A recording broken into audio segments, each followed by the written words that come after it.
Welcome to the Navigating Dental Insurance Podcast, where we don't take from insurance companies. Here are your hosts, Mr. Jordan Comstock and Mr. Ben Tuine.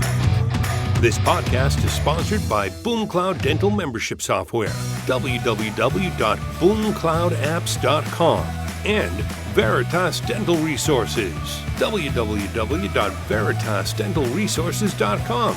Enjoy the show. What's up, everybody, and welcome to another exciting episode of the Navigating Dental Insurance Podcast. I am your host today, Jordan Comstock. With me, a dear friend and amazing person in the dental industry, Dr. Roy Shelburne. Roy, what is up, man? How are you doing? I'm doing great. If life were any better, I guess it would be illegal again. Fantastic. Yeah. Let's actually get right into it, because you have an interesting story, an interesting and difficult story that you've gone through. But I've known Roy for a long time. We met probably through ADMC, right, Roy? I think so. A few millennia ago. Yeah. So like right when I was starting BoomCloud, I think I went to one of the first ADMC events. It was in Hawaii, which is my favorite place in the whole world, and I think that's where I met you. Yeah. Did you go to the Hawaii one? I think it was. That was a great meeting. Yeah. I had a great time there. Yeah, perfect. Yeah, so I think it was in Hawaii, which is the perfect place to hang out and meet somebody. This is true. Yes. This is true. So I was on Roy's website this morning, and I read a piece of his website that I want to kind of just set this up so people can, know what Roy's gone through. So it goes like this. Some dentists may fear litigation, but few worry about going to prison. On October 24th, 2003, the FBI broke down the back door of Roy's office and confiscated all of his business and dental records. Over the course of the next 3 years, every aspect of his life was subject to the closest scrutiny. He was indicted in October of 2006. In March of 2008, Roy was found guilty of healthcare fraud, racketeering, and money laundering, and spent 19 months incarcerated in federal prison at the federal prison camp in Manchester, Kentucky, before his release in 2010. Roy, welcome to the show. I'm so glad that you're here to educate our practices. Like I said, I've known you for a long time, and you're such a wonderful person and so fun to hang out with and talk to. So let's get into it, Roy. I'm sure you'll go deeper into your story, but let's walk through it. Yeah, I guess the listeners are kind of scratching their head and go, I don't think I've ever heard a CV quite like that before. Yeah. And to be honest with you, my passion is to be the last dental professional who goes to prison for things they didn't know or understand. So yes, absolutely. I was a big CE guy who still live in the same place, western part of Virginia, as far west as you can go and still be in the state. And on October 24th, 2003, I'd flown from Virginia to San Francisco, California, to the American Dental Association meeting. And it was 2 years after 9/11. Rudolph Giuliani was the keynote speaker. Of course, he was mayor of New York when the Twin Towers came down. He was speaking on leadership, and I was so into what he was saying that when my phone began to vibrate in my pocket, I didn't notice it, but the gentleman next to me did. He elbowed me. He said, I think your phone is vibrating. So I pulled the phone out of my pocket, and it was my wife who was calling. She wasn't home. She was visiting my daughter at Virginia Tech at the time. So she knew I was at this meeting and would not normally have interrupted, so I thought it was a mistake. So I folded my phone back up, I put it in my pocket, and I waited for Giuliani to finish. And as everybody filed out of that large auditorium in San Francisco, I opened my phone, I called my wife, it connected, and there was silence on the other end, which is unusual for my wife. She's usually started her sentence before the phone connects. She starts 4 minutes late. But there was silence. I said, Debbie, are you there? And finally she said, Roy, I am. Are you sitting down? Have you ever had a phone call like that? That is not a good start. Yeah. No, not a good start. I knew what was coming next was not going to be good. I said, do I need to be sitting down? She said, yes, Roy, you do. I said, what's up? She said, James called, who was our custodian, took care of the office.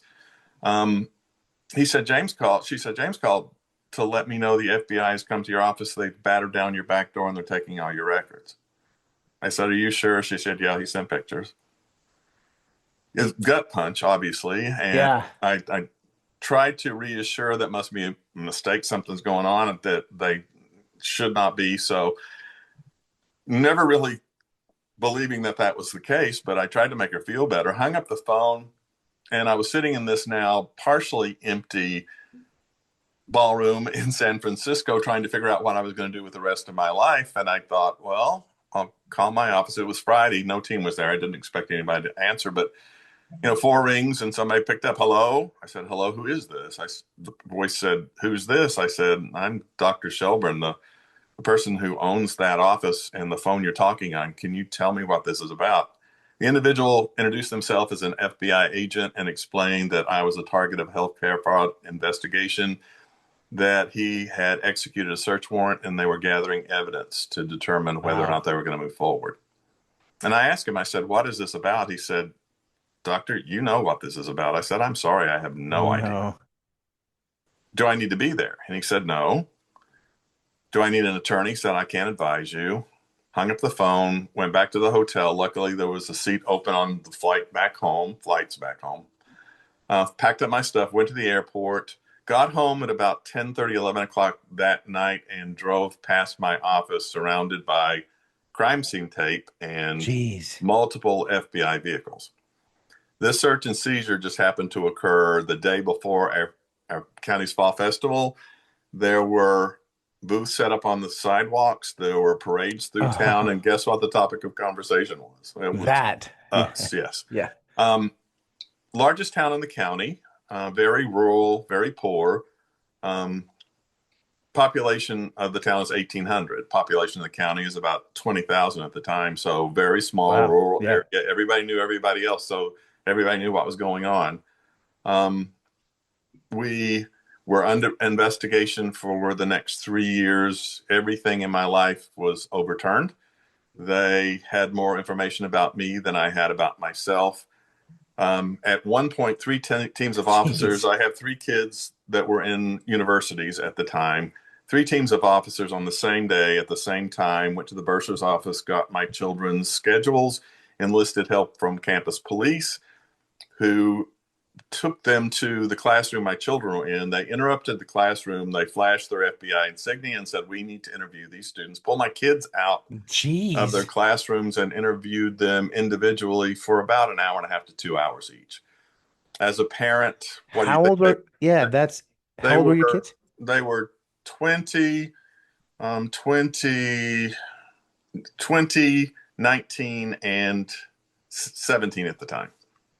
So, wow. Yeah. There was no stone unturned. Was indicted 3 years and 3 days after the search and seizure. I was working, came back home. It was Thursday, which was our early day. We started at about 6 in the morning and got done about 2:30 or 3 in the afternoon. Had gone home. There was a knock at my door at about 4:30. And the officer that I spoke to when I called home from California during the ADA meeting was at my door, and he said, Dr. Shelburne, I'm here to arrest you. Escorted me into the kitchen. I had handcuffs on. I had a chain around my waist attached to the handcuffs so I couldn't raise or lower my hands any further than maybe 2 inches. Had leg irons on. Was being read my rights. The phone began to ring. My wife was on my right shoulder with her right hand on my left shoulder, right hand on my shoulder. The phone began to ring. She turned to answer it. And the officer stopped her and said, Dr. Shelburne, Debbie, we can't let anything interrupt this proceeding. Please do not answer the telephone. So she didn't. She turned back around, put her hand back on my shoulder. And it was my daughter who was calling. We could hear the answering machine pick up and her message, which was through her tears, Mom, Dad, they're here. They're taking my car. I don't need my car. What's going on at home? Are you guys okay? Because I was charged with racketeering and money laundering, it allowed the government to confiscate everything I own. So that officer came with 7 other officers. So there were 8 officers altogether to arrest me. They came with 3 flatbed car haulers. They pulled the vehicles out of the garage, put them on the flatbeds, and took them away. They took possession of all our bank accounts and all our assets at that point. Try to hire an attorney and expert witnesses and prepare for trial with nothing. Yeah. Kind of tough. Yeah. The Wow. trial started in February of 2008. It was 9 days. The government brought 118 instances that could be construed as healthcare fraud, and I only need to be found guilty of one of the 118. Oh my goodness. So, and I was charged with racketeering and money laundering as well. So they threw the book at me. Um, Trial lasted for 9 days, as I said. The first 3 days were about our lifestyle and the things that we had, the cars that we drove, the vacations we went on, making the jury believe that I committed healthcare fraud to fund my lavish lifestyle. Sure. Jeez. So we prepared for the allegations. We didn't prepare for the evidence they brought that made us look like rich abusers of the system. Was found guilty on all charges. The jury finds guilt or innocence. They are never made aware of the amount. The amount that I got that I wasn't entitled to, and did we make mistakes that we did get money that weren't entitled to? It was a Medicaid issue, and over the 6 years they did the investigation, we were paid $3.5 million. And at this point, typically, if I have an audience I'm lecturing to, I'll ask them, "What do you think the government determined that I got that I wasn't entitled to with the $3.5 million?" And we have guesses all over the board, but the amount that they were able to establish I received that I wasn't entitled to of the $3.5 million was $17,899.57, which is 0.01% of the amount that Of we the amount. Yeah. collected. Yeah. And I thought that was a pretty decent error percentage, but the government did not. So I went to prison for funding my lavish lifestyle over the course of 6 years with Oh my goodness. $17,899.57. So, like I said, one of Wow. the things that I didn't understand was the definition of intent to defraud. I knew it meant if you intentionally submitted claims for patients you never saw for services you never did, that's Sure. intent to defraud. But it's much broader from a legal standpoint, which includes blind disregard, which means if you continue to make similar errors without having systems to identify and correct those errors, then that's intent to defraud. And did we make mistakes? We did. Sure. Should it have been returned? Yes. My point always was if I got anything that I wasn't entitled to, I would be happy to return it with any Sure. interest or penalties added to it. Never given that option. The best option I ever got to settle before going to trial was 3 years in prison and a restitution of $300,000. That was the best offer I ever had. So that's my story that I'm sticking to. For the 17,000. For $17,899.57. Man, that number seems to get old to say Yeah. that. Yeah. Like I said, that. And typically I ask, so I got $17,000 I wasn't entitled to, and how many of you pay taxes? And I hope everybody raise their hand, because if you don't raise your hand and pay your taxes, you're going the same place I did. Yeah. But how much do you believe that the government and you as a taxpayer paid to investigate, to prosecute, and to incarcerate me? Yeah. And conservative estimate is $1.3 million to regain $17,899.57. Yeah, it sounds like an inefficient government. That's not that's not surprising to me whatsoever. Yes, right? Scarily, that's true. That's true. Yeah, so this is a crazy story for $17,809.53. Did I get the cents right, Roy? Yeah, exactly. Okay. So my life since then, I've become an American Dental Association subject matter expert on documentation, billing, and coding. Yes. An insurance billing expert. I'm passionate about being the last dental professional who goes to prison for things they didn't know or understand. So to be able to protect yourself, do you need to have systems to identify and correct errors? Yes. Do you need to be perfect? No, nobody's going to be perfect. But yeah, implementing those systems will help take that off the table. And a lot of people ask me about insurance. My position is it's a necessary evil, I suppose. Other ways to be able to navigate our world today in dentistry and be little or no interaction with an insurance plan, yes, that's possible as well, but the choice is yours.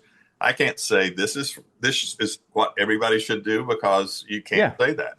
Everyone's different. Everyone has different goals and they're in different markets and Absolutely. all that stuff. Yeah, absolutely. Yeah. So let's talk about that. Well, one thing I've been thinking about, before you came on today, I'm like, all right, so you go through that because I knew the number already. We've talked before. And I'm like, that's a lot to be thinking on for, was it, you were in 3 years? Was that or 19 months in federal prison, 19 2 months? months and a half halfway house. I was actually sentenced to 24 months. And to be honest with you, um, because I was found guilty of not only healthcare fraud, but racketeering and money laundering, going into sentencing, the sentencing guidelines establish the maximum and minimum amount the judge can sentence you to. Mm-hmm. And going into sentencing, the pre-sentencing report established that the minimum amount of time I would spend in prison was 17 years, which is probably a life sentence for me. I'm not a young man, Yeah. but 6 days before I was to be sentenced, the Supreme Court defined a single word in the money laundering statute, and there was one count of healthcare fraud, one count of racketeering, and 5 counts of money laundering. So the biggest weight in the sentencing piece came from the money laundering convictions. And Sure. the Supreme Court defined a word in the money laundering statute in a way that my attorney read their definition and said, I think the way they've defined this word, it no longer can be applied in your case. So he wrote a motion to the judge prior to sentencing, asking him to set aside the money laundering charges based on this Supreme Court decision that happened 6 days before I was to be sentenced. Wow. And going into sentencing, the best I could ask for was the 27 years. It went up to 29 years for the maximum. So the range was 17 to 29. So I was thinking the best I can do is 17 years. And the Wow. judge did rule in favor of my attorney's motion to set aside the money laundering statutes, which reduced the sentencing guidelines minimum to 47 months. And he actually did me a favor by deviating. It's very rare that a judge will deviate from the mandatory ranges, but instead of going the minimum 47 months, he actually sentenced me to 24 months. And in his Wow. justification for that, he said a verdict in my favor could have been equally possible. And for that reason, that's considered reasonable doubt. And he actually halved it, which made it Wow. very much nicer. So from Yeah. 17 years to 24 months, that's pretty That's a significant. big deal. Yeah. Wow. So, like mentally, every time I talk to you, you seem like you have a good attitude today, Uh, and you're positive. I've always enjoyed chatting with you. no, thank you. When you went through that mentally, that's extremely difficult, and probably extremely rare, I would imagine, for a dentist. I don't know if you know the stats. Maybe it happens more frequently than we're told, And but it's much less than 1%, but it yeah, sure. happens nonetheless. Regular insurance companies have taken action as well, but the money needs to make sense for them. They're not going to come at a practitioner for $17,000. Yeah, this But was if it's Medicaid, so government had the right, funds. right, they don't care about the money. They want to send a message. They, Interesting. yeah, and I'm the messenger, I guess. But I was able to get through that. I'm a man of deep faith, number one. Yeah. Number two, I have a wife that is a saint. If we if we live until July of next year, we will have been married 48 years. Wow, congrats. That's Yeah, so cool. she came to visit every single weekend except one, and the weather was so bad that weekend that even the guards couldn't get in and out. There was so much snow. Wow. She didn't come that weekend. So if you want to see a picture Mm, of unconditional love, I can show you one of right this there. lady. Yeah. And divorce is not something we would ever consider, but murder's not out of the question. So if you read my obituary, she's probably put me out of my misery. And Uh, and the 3 kids, in spite of what we went through, I have a son that's a dentist, a daughter who's a pediatrician, and a daughter who's a doctor of audiology. So Oh, wow. they have been very successful. I have friends that have remained faithful. I've learned who my frenemies are. That's the friend to your face and enemy behind your back. Yeah, I'm sure And you've learned a lot of that. I have had great support from the whole dental community. Yeah, Um, for there was, sure. yeah, so Dental Town, they came together and put together a fund that helped me get my license back. Because of the conviction, lost my license to practice. I was able to reapply. In Virginia, the minimum period of revocation is 3 years. So I was able to reapply for my license in 2011. Was really shocked they did restore my license. So, and the American Dental Wow. Association maintained my membership the whole period, even while I was in prison Wow. without a license. They were supportive as well. So the dental community has been supportive. I have a family that loves me, friends that support me, and a faith that sustains me. So I'm here with a smile on my face because I know what's really important. And it's not what's happened, it's who you are and Yes. as an individual and what you contribute to your fellow man. And I hope by sharing my story, when you put yourself out there like this, there's always the chance that somebody will say, you got what you deserved and should have been worse. But Of course, even though they don't know all the details. well, It's like, I may have been that person had I not gone through this process sure. myself. So I want to put a face to what can happen, but also, a lot of lecturers say they don't want to scare you. I tell them I'm not that guy. I want to terrify you, but Yeah. I also want to give you the tools necessary to protect yourself. So you only need to be afraid if you choose not to implement what you need to implement to support and defend yourself in your practice. So, like I said, that's my goal. That's my hope to be able to share the story. Yes. So, So yeah, let's get into it. What are some basic 30,000 foot view tips or coaching that you typically tell practices when they call you up for help or mhm, when you're speaking at a conference? Like, mhm. what do you typically talk about? Well, documentation is the foundation of both protection and reimbursement. Yeah. When when I'm lecturing, I'll ask, people in the audience, if you're a dentist, raise your hand. Hygienist, raise your hand. If you are a business person, raise your hand. That individual who is responsible on any level to submit a claim to the insurance company, raise your hand. I said, hang on just a second. Keep your hand up. If you always get the information you need from your doctor in that clinical record to be able to send a clean claim to the insurance company, keep your hand up if that's the case. You always get that. And less than 5% keep their hand up.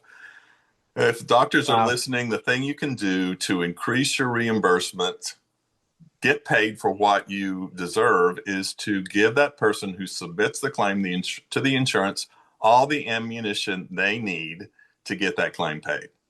Number one, it will get you paid. Number two, it will protect and defend you in the event that there is a malpractice claim, in the event that there is a complaint to the Board of Dentistry. That is going to protect and defend you if you are careful to cross your T's, dot your I's, and keep all that information there in that clinical record so that anybody who reads it, it's a story from beginning to end. Anybody who sees it knows what you did, why you did it, who did it, the whole who, what, when, why, how. If it's there, that is going to defend you in the event that there's a complaint to the board. And if there is a malpractice action against you, that's going to protect you as well. Attorneys don't like complicated, difficult cases. And if they Yeah. ask for a copy of the clinical record and they get a clinical record that substantiates what you did, supports what you did, it's very unlikely that that action will move forward because that is a tough case to make. They don't want to have to fight a tough case. Yeah. So that's going to get you paid. It's going to protect and defend you. And it will give, especially in today's world where there are multiple doctors in practices seeing the same patient, it gives them the information they need to hit the ground running rather than have to drop back and ask questions and figure out what was done and why it was done.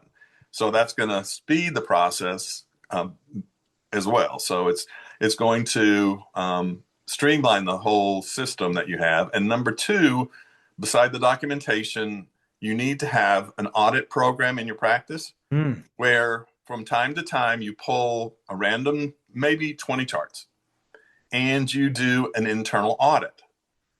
And in that audit, you make sure that all the T's are crossed and I's are dotted, and that you record that action that you took to identify errors, to correct them, and to implement systems in that documentation process where you don't drop the ball moving forward.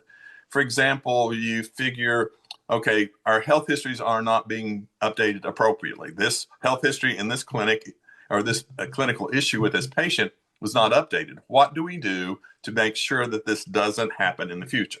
So it's part of the improvement process that in medicine, our doctor brothers and sisters, that's part of the process because of joint accreditation. The system is very stringent in medicine, not so much in dental. So we need to be careful about auditing periodically. And the more errors you find, the more frequent you need to do those audits. If you go through the audit system and you've worked through so that you're hitting all your expectations, you don't have to do that as frequently, but you need to put that in place, and you need to document what you did, when you did it, who was part of the process, what you discovered, and what you did to improve that process moving forward so you don't continue to make the same mistakes. That takes blind disregard off the table. So Yeah, the audit system. Yeah. And thirdly, know what you're doing. If an insurance company requires 6 different things to be able to approve a crown or endo or whatever that is, know what those 6 things are and always give them that information. It's a whole lot easier to work a little bit harder to send a clean claim than it is to try to clean it up once it's been submitted, denied, Sure. or they've requested additional information. Give them clean information to begin with, and it will greatly increase your reimbursement. It'll keep you out of trouble, and it will give you so much time back that you have to use to be able to go through that claim again and figure out why it was denied, what you need to give them.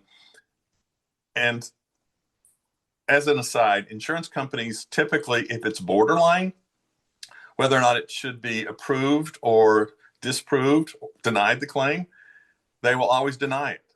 Because in 75% of the cases, a denied claim is never followed up on by the number of offices at large.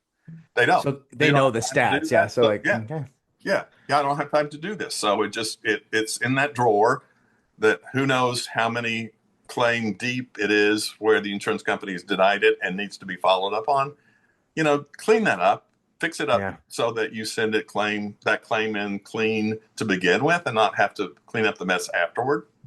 Did you say 75% of the time practices aren't following up with? Wow. I go to NADP, the National Association of Dental Plans, and the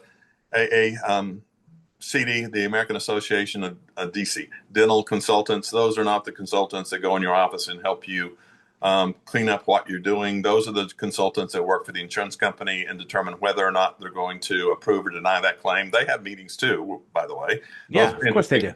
Those are interesting to go to, and you learn a lot of information. And they, at lunch, you ask that question, if you have a claim that is borderline, whether or not it should be accepted and paid or whether it should be denied, what do you do with it? And I'll say we deny them.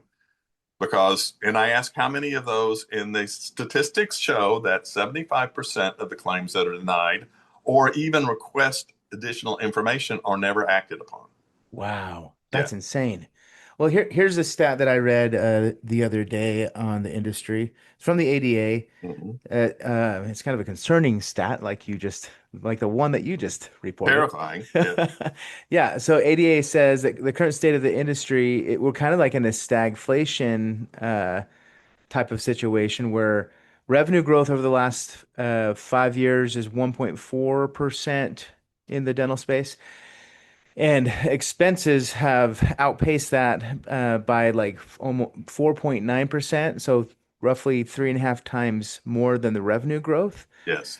How I read that, when I read that type of stat, I'm like, okay, it seems like the low reimbursements and the insurance issues that, dentistry is facing is finally catching up and not keeping at pace with where inflation's at and the current state of the economy, right?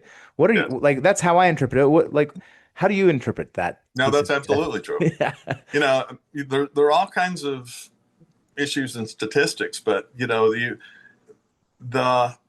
fee increases, if they occur, they certainly don't occur often enough to keep up with inflation. And sure. there again, will our providers of our supplies, are they going to take pity on us and say, oh, you're in all these different plans and I know you don't get reimbursed very much, so we're going to give you a break? Does that happen? No, it doesn't. No. It costs the same amount to see a patient who is in the most abusive plans than as they do with that fee for service patient who pays out of pocket. So, Yeah. and is it going to get any better? No. And our world Unfortunately. is so funky. One of the strange statistics, like ask questions like, why has our insurance annual maximum increased? Never. Of the Still people, 1,500 roughly. yeah, $1,500, 2,000. It's the same That same as it range, yeah. was in 1976 when it was implemented. In 1976, $1,500 would rehab a mouth.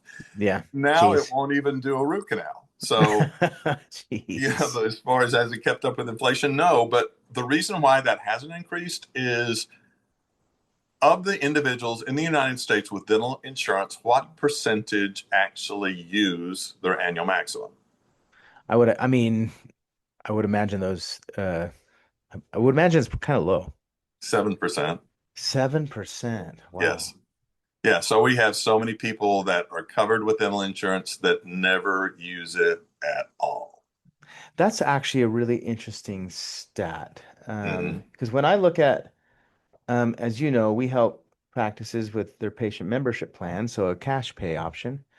Because my thoughts about insurance aren't the positive thoughts about insurance. I, I'll say that. I, I would I imagine. would I would venture as far as people who work in dentistry, their perception of dental insurance is universally Yeah. negative. Yeah, I've never met anyone that's like, I really like I this love PPO it. plan. I love it. As long as I've been, yeah, I'm sure you've seen that as long as you've been in dentistry too. So No. when I looked at a group of our practices, um, and we found we looked at three patient types is kind of how I classify it in the office. We look at the cash patients, we look at the PPO patients, and we look at the membership patients in my world. Yeah.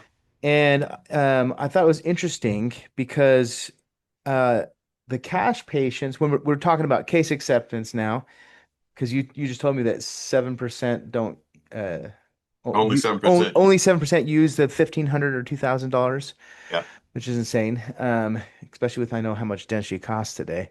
Mhm. Um, the cash patients we found would say yes like 22% of the time. And the cash patients are like, if you ask any doctor in dentistry, cash patients are king, right? And then we looked at the PPO patients and they had a slightly better case acceptance rate. It was like 30-ish percent, maybe a little bit, 32 to be like exact. And then we looked at the membership patients, and it was in the 40th percent, right? They say yes more. And my interpretation of that data set is okay, well, if somebody's willing to invest into their health, into their dental health care, out of their own pocket and pay a monthly or yearly subscription, they're probably going to take it more serious. And with all the practices that, we work with, and when I interview these practices, their membership patients become their ideal patient profile Yeah. eventually, Yeah. right? Because they're like, okay, these patients say yes, they're committing, and we don't have to work with all the nuance of reimbursements and all that stuff, which is never fun. Um, Ultimately, they have skin in the game. I look yeah, at membership plans like having a season's pass for a yeah, park. yeah, You know me. I'm a Disney guy. We have seasons yeah, passes and we go all the time all the time, yeah, because we have invested. We get discounts when we go. yep, It's the same thing. And as a consumer, I do that because I have that season's pass, that membership. And I Yeah. think there's a mentality, I'm paying for this. By golly, I'm going to get the major benefit. And by Yeah. doing that, if I go through this entire treatment plan, I get this amount back, which pays Yeah. for my membership. Yeah. So, Yeah. It's yeah, a mindset shift where I think most patients that are on a PPO plan, maybe their employer's paying for it and they don't really care. It's like it's not first thought, yeah, maybe. it's invisible. It has Yeah. no value because ultimately, when they go to the dentist, they're going to not only use their insurance, but they're going to have to pay out of pocket as well. Yeah, isn't that silly? So Like, that's kind of like, okay, they not paying me what I'm worth because they have to pay for this insurance plan, and oh, by the way, I'm gonna have to pay out of pocket when I go too. So it's not a benefit, it's a detriment. I still have to pay. yeah, And that's the reason why I think people with dental insurance don't utilize it. The yeah, number of people who have had it for when I that's was probably practicing and when I'm speaking, I ask the same question. Have you ever had a patient who's had their dental insurance for 7 years and they are going to lose it in 4 days, and they come in and they want everything done that they didn't have done in that 7 years in the 4 day span? And they laugh and everybody raises their hand. This happens all the time. yeah. It's not an incentive to go to the dentist. And the insurance companies say, we're going to send you a lot more patients as a result of your membership here. I don't find that to be the case.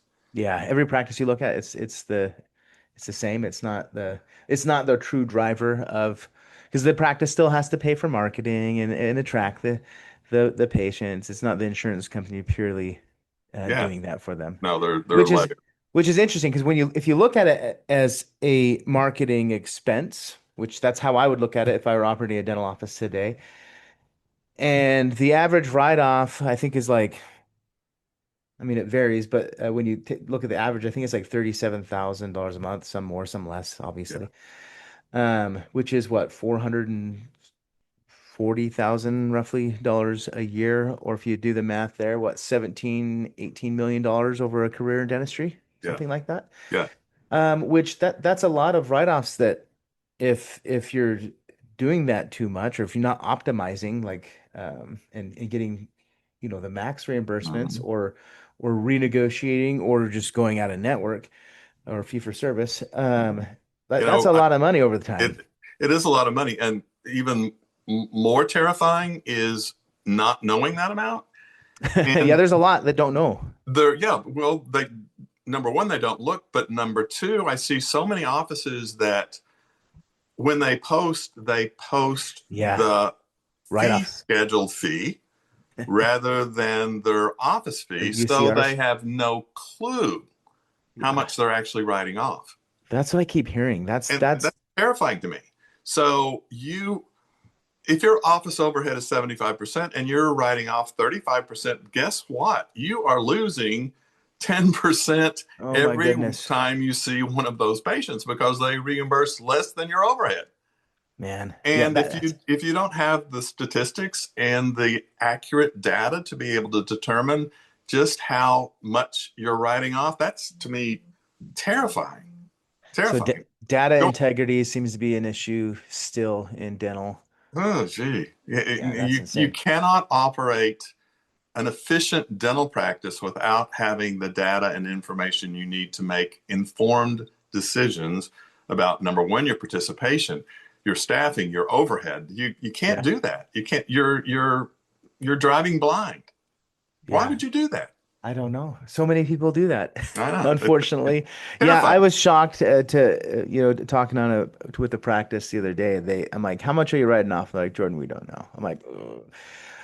Why? And exactly what you said, because they're putting in the insurance company's fee schedule, which doesn't do them any favor or doesn't do the zip code of dentists any No, favor because that if they need to go and like if they're trying to renegotiate, the insurance company is just going to look at that data and be like, we're no, paying 100% of your fees we're right now. paying, So why yeah, in the world would we need to increase it? yep, which makes it difficult. And I know here, like I'm in the beautiful state of Utah, Mhm. which there's a lot of practices that practice with too many PPOs here is what I've seen in my career. And I'm sure I don't know if you've consulted with anyone here in Utah.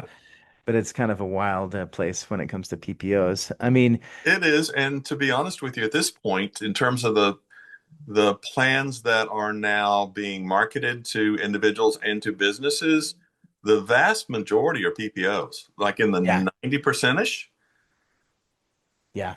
Well, So what's the so-called good PPO plan? Was it that's an oxymoron. I know it's I hear it, I kind of laugh, but it was like they're not giving it out anymore. People, the dentists that had it are locked in, but they're not, they're grandfathered in, but they're not. I'm trying to remember what it's called. Premier. Yeah, Premier. Yeah. They're not doing anything like that anymore. That seemed to be more of the, like when I've talked to practice, like we're gonna keep that one because that one's okay. That one's better than what the rest. But they're not doing that anymore, I guess. No, no, they aren't. They grandfathered the individuals in who had it prior to, but they drew the line, and depending on the state, probably 10, 15 years ago, they said, okay, no more Premier. So you'll see a generation of dentists that, yeah, don't even, they're dealing with like And these PPO plans. the scary part is if that person who comes in to buy the practice, the valuation will be based on the Premier reimbursement.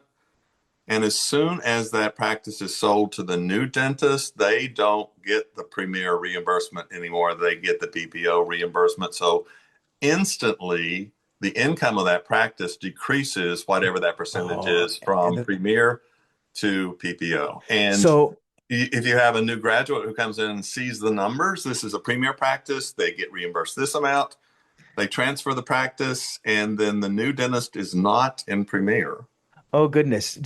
I would imagine that creates a valuation issue when it comes to buying Yeah, the practice is not worth what it was prior to because the Premier is no longer available.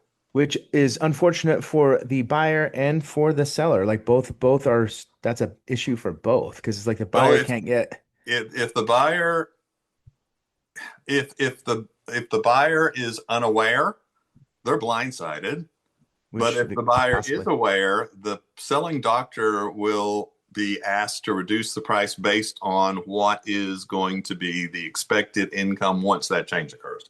That's unfortunate. Yeah. So because that's for both. The two-edged sword. Yes, absolutely. Yeah. So did anybody win? The insurance company, but that was it. That's another reason why I love membership plans is because they can transfer over to the new doctor and the valuation. Like when I consult with practices and say, hey, you got a really healthy membership plan. And there was one practice years ago that they sold and sent me an email because I had coached them to grow a really successful membership plan. I think they had like 800 or 900 patients on it, and it was like generating $30,000 or $40,000 of monthly recurring revenue for the practice. And he sold it to I think it was an emerging DSO or something, or emerging multi-location. I don't know if it was a DSO. And he called me after it happened, and he's like, "Holy smokes! I'm so grateful I did that because I realized that those membership patients could transfer over to the next buyer, and the valuation from that revenue remained intact, right? He didn't have to discount it like you would if you were a Premier practice, right? Unfortunately. So no, that's really interesting. Really, really interesting. All right, Roy. So this has been such a fun conversation. I love talking to you. We're kind of geeks about this stuff, isn't it? Aren't we? I know. It's kind of like it's like it's kind of like why are you so into dental insurance? It's horrible. And I said, well, I try to make it as easy and fun as possible. Yeah, if you can. Sure. Like I said, it's an evil that exists in dentistry, and if you don't address it, then it's not being addressed. And it could be miserable for you if it's not. It will. So it will. Yeah. It's not a maybe. It will be. So for my listeners that are hearing your story, and if they're like, wow, I need help from Roy. What do you recommend they do? Do you have a website? Do you? Yeah, I have a website. Just Google Roy Shelburne. Hey, it's my grandson. Hey, grandson. A blurry grandson. A blurry grandson. Come on over and say hello. What's up, dude? His treasure chest. He has a treasure chest. Oh, a treasure chest. Yes, he does. Yeah, That's really fun. I want to show you this ring. What you got there? It's blurry now. He's got a ring. He got it yesterday at his pirate camp. He went to pirate camp. That's pretty cool, dude. How old are you? Can you tell him how old you are? I'm 5. He is Oh, you're 5, going on 5. 25. I have a 6-year-old girl, and I would imagine she would like to see what's in. 3. Your sister's 3? Yeah. So fun. We got a special guest on the podcast today. We do. It's so funny. All right. So Google Roy Shelburne. It's royshelburne.com. royshelburne.com. My email is ROY_Shelburne@hotmail.com. Awesome. I'll People put having those. a lot of fun too. Yeah, that's awesome. My girls are here in the office today, Roy. So when you were talking, they're jumping over my window trying to make me laugh. So we've got the same situation today. Yeah, exactly. It's kind of like I'm visiting. We're going to Busch Gardens when? Today. Oh, cool. Yes. Fantastic. Yeah. That's awesome. Well, Roy, I'll let you go and hang out with your family. That's so fun. Oh, we got the other one. We got another one. So funny. All right. With that said, we hope everyone has an awesome day and reach out to Roy. Awesome story, Roy. Have a good one, man. Thanks. We'll see you.